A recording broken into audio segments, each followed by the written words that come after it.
সবথেকে বেশি সংখ্যক সংসদ সদস্যই ঢাকা বিশ্ববিদ্যালয়ের সাবেক শিক্ষার্থীরাই। রাজনীতি আমাদের জীবনকে আষ্টেপৃষ্ঠে বেঁধে রেখেছে। অতএব এই বিশ্ববিদ্যালয়ের শিক্ষার্থীরা তারা রাজনীতি সচেতন থেকে তারা দেশের পক্ষে তারা কথা বলবে। মাটি কামড়ে ধরে পড়ে থাকার কারণেই আমরা কিন্তু শেষমেশ হাসিনাকে আমরা হটাতে সক্ষম হয়েছি। পড়ালেখা করবে, জ্ঞানের সঙ্গে নিজেদেরকে তাল মিলিয়ে তারা সামনে থেকে এগিয়ে নিয়ে যাবে। এবং আমাদের এই বিশ্ববিদ্যালয় যেসব ক্ষেত্রে পিছিয়ে আছে, গবেষণা থেকে শুরু করে নিয়ে উদ্ভাবন, সে প্রত্যেকটা জায়গাতে আমাদের শিক্ষার্থীরা গবেষণা এবং উদ্ভাবনে সামনের থেকে এগিয়ে যাবে।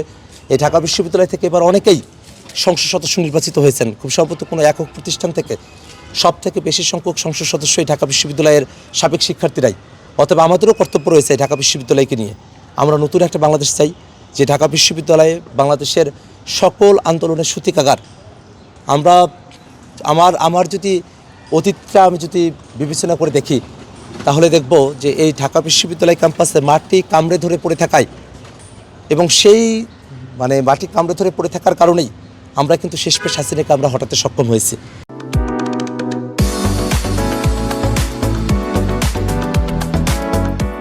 এবং আমরা এটা সবসময় চাইতাম, যখন আমরা আমাদের এখানে পরিবেশটা একেবারে কোণঠাসা হয়ে এলো, 24-এর দামি ইলেকশন, সেটা যখন একেবারে বাংলাদেশটাকে সমস্ত স্বপ্নগুলোকে ভেঙে চুরে ভেস্তে দিল, চুরমার করে দিল, ঠিক সেই সময়টাতেও আমরা এই ঢাকা বিশ্ববিদ্যালয়ের মাটিতে আমরা পড়েছিলাম।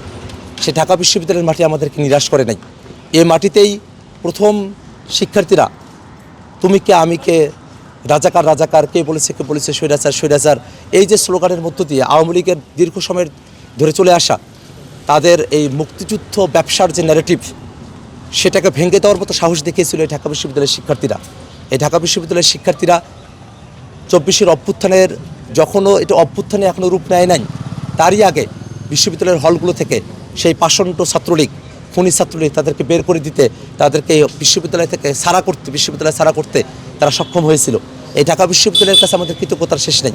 একই সাথে বাংলাদেশের যত বিশ্ববিদ্যালয় আছে, যত কলেজ আছে, সবগুলোকেই আমরা আসলে বিশ্বমানে আমরা উন্নীত দেখতে চাই।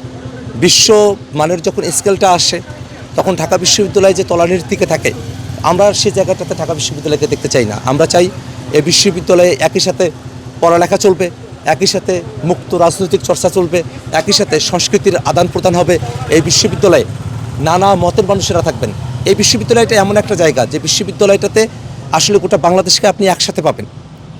এই বাংলাদেশের 64 জেলার মানুষ, প্রত্যেকটা উপজেলার শিক্ষার্থীরাই এই বিশ্ববিদ্যালয়ে পড়ালেখা করে। আমরা যদি খেয়াল করে দেখি, তাহলে দেখব যে এই বিশ্ববিদ্যালয়ে হিন্দু, মুসলমান, বৌদ্ধ, খ্রিস্টান, সাঁওতাল, চাকমা, মারমা, যত জাতিগোষ্ঠীর মানুষেরাই আছেন, তারা সকলেই বিশ্ববিদ্যালয়ে পড়ালেখা করেন।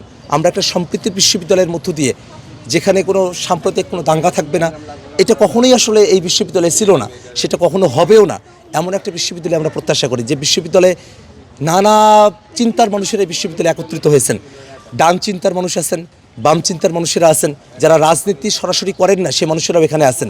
কিন্তু সত্য হলো, রাজনীতি আমাদের জীবনকে আষ্টেপৃষ্ঠে বেঁধে রেখেছে। অতএব এই বিশ্ববিদ্যালয়ের শিক্ষার্থীরা তারা রাজনীতি সচেতন থেকে তারা দেশের পক্ষে তারা কথা বলবে, তারা এই বাংলাদেশটাকে নতুন করে গড়ার পক্ষে তারা কথা বলবে। এই বিশ্ববিদ্যালয়ের শিক্ষার্থীদের কাছে এটাই আমাদের প্রত্যাশা।